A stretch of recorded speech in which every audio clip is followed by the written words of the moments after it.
Hello guys, nakalimutan ko pala kayo i-update nung driving lesson ko after ng driving lesson. So, how was it? Ako na magtanong. Anyway, last Monday yun, di ba? Nag-take ako ng video. Tapos, for 2 hours lang yun. So, meaning limited lang yung ituturo sa'yo kasi, di ba? So, we were working on turning right, turning left.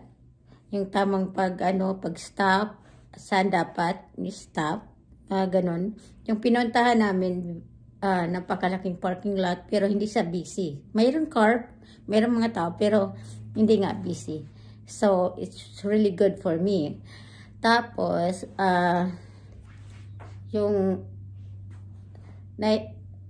nahirapan ako doon sa maneuverability. Tama ba ang pronounce ko?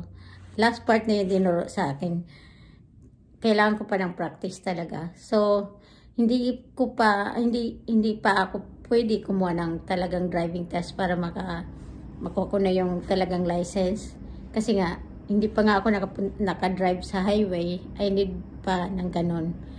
Yung merging, mga ganyan. Merging on the highway. Yung alam nyo na yun. So, wala pa ako nyan. So, I need more time to practice.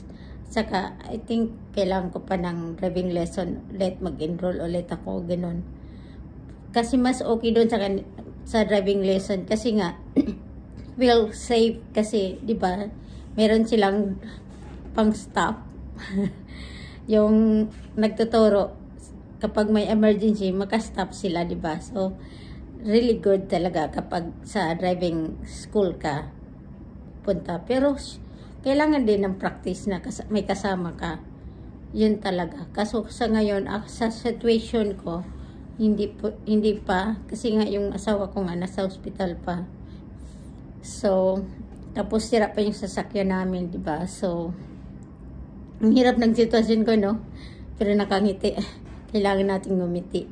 Kahit anong hirap ng buhay. So, yun guys, ang aking update from my driving lesson last Monday. So, next time, i-update ko kayo kapag ako na mismo ang mag-drive. Ako naman nag-drive pa uwi. Achievement na yun sa akin. First time na ginawa ko sa tanang buhay ko. Ako nag-drive pa uwi. Tuwang-tuwa talaga ako. As in. So, yun lang guys. By the way, malamig sa labas. Kaya ganito yung outfit ko. So, thank you guys. Thank you for watching. Bye-bye.